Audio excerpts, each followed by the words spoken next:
Elara sat by her window, her head leaning against the cool glass, watching as the soft light of early autumn filtered through the trees. The days were getting shorter, and the leaves outside began their slow transition to deep reds and golds, fluttering like tiny pieces of sunlight caught in the wind.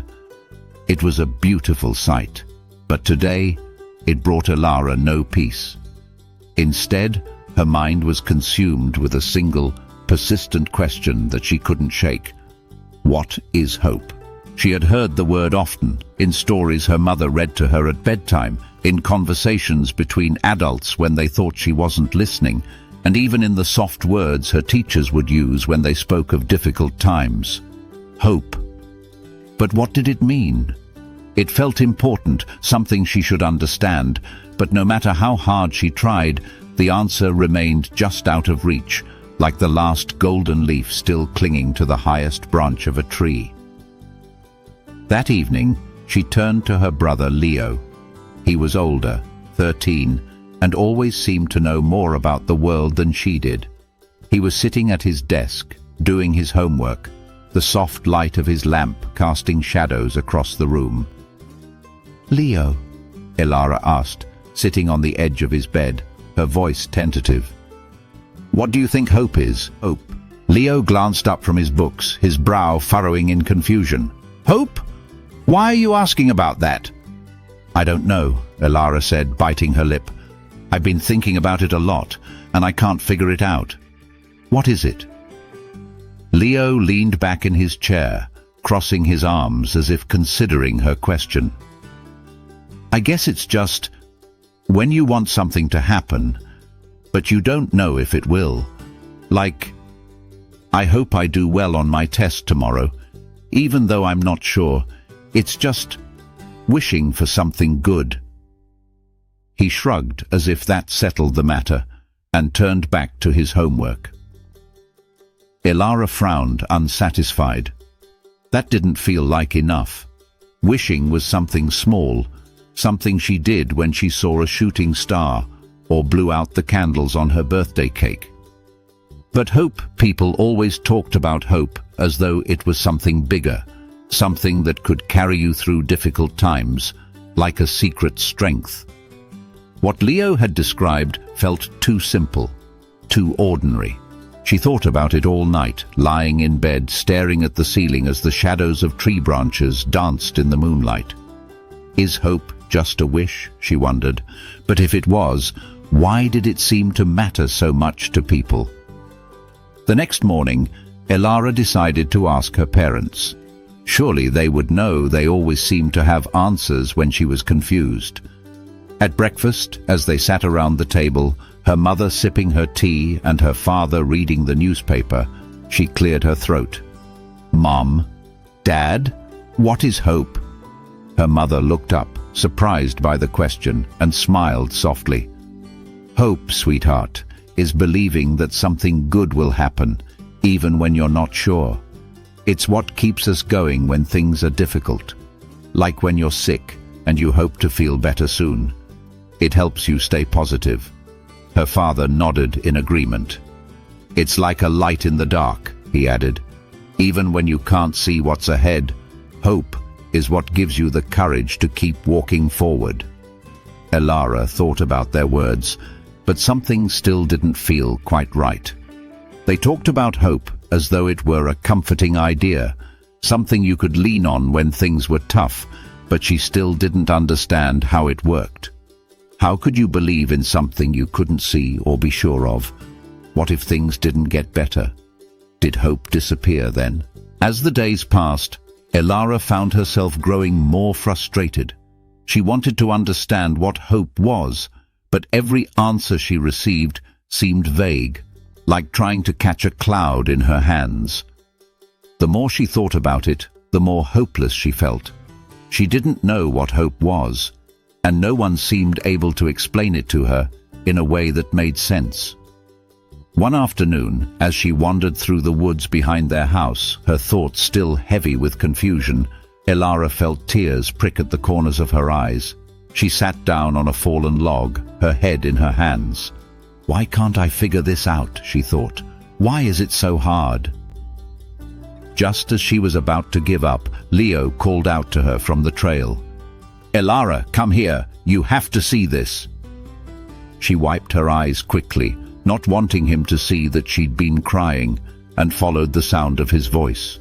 When she reached him, he was kneeling by a patch of tall grass, looking intently at something on the ground.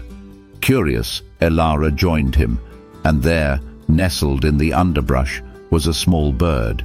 Its feathers were ruffled, and one of its wings lay twisted at an odd angle. "Oh no," Elara whispered, her heart sinking. "It's hurt." Leo nodded. "It must have fallen from the tree. I don't think it can fly." "What should we do?" Elara asked, her voice trembling. "We can try to help it," Leo said, gently picking up the bird and cradling it in his hands. "Let's take it home." They brought the bird back to the house, and Elara made a little bed for it in a shoebox lined with soft fabric. Every day she checked on it, giving it water and tiny bits of food, but she wasn't sure if it would survive. Its wing looked so fragile, and sometimes the bird barely moved at all. Each morning when she woke up, her first thought was of the bird, wondering if today would be the day it got better or worse. Days passed, and Elara found herself sinking deeper into doubt. What if the bird didn't get better? What if all her care and attention were for nothing? The thought gnawed at her, making her feel powerless. Is this what hope feels like, she wondered? Is hope just waiting for something that might never happen? One night, after checking on the bird and finding no improvement, Elara sat on her bed, staring out at the dark sky. She felt a knot in her chest, a deep frustration she couldn't shake.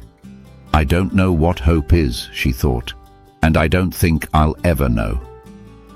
But then, as she sat in the quiet of her room, a new thought crept into her mind. Why am I still caring for the bird, she wondered. Why do I keep checking on it, hoping it will get better, even though I don't know if it will? The realization struck her like a soft breeze. She had been hoping all along without even realizing it. Every time she fed the bird or checked its tiny wing, she was acting out of hope.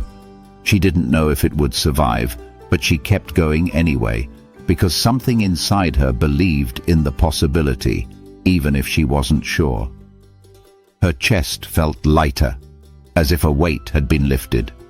Maybe hope wasn't about certainty at all. Maybe it was about trying, even when you didn't know the outcome. Maybe it was the quiet belief that even in the face of uncertainty, good things were still possible. The next morning, Elara woke with a new sense of purpose.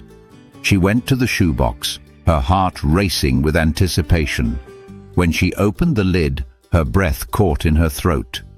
The little bird was standing, its wings fluttering slightly, as if it were testing them. It wasn't flying yet, but it was moving more than it had in days. Her heart swelled with joy, and for the first time in what felt like forever, Elara smiled. Maybe the bird would fly again. Maybe it wouldn't. But for now, the important thing was that it was trying, and so was she. The following day, when she checked on the bird again, something incredible happened. She opened the window and gently lifted the bird, holding it in her hands as it trembled with anticipation. For a moment it hesitated, its tiny body unsure.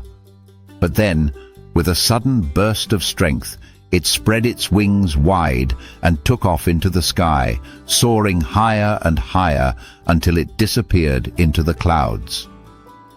Elara stood by the window, watching until the bird was out of sight, her heart filled with a quiet, peaceful joy. In that moment, she finally understood. Hope wasn't something you could touch or see. It wasn't a wish or a guarantee that things would turn out the way you wanted. Hope was what had kept her going, even when she didn't know the outcome. It was the small, steady belief that things could get better, even when everything seemed uncertain. And now, as she turned away from the window, a soft smile on her face, Elara knew she had found her answer. Hope was already inside her. It had been there all along,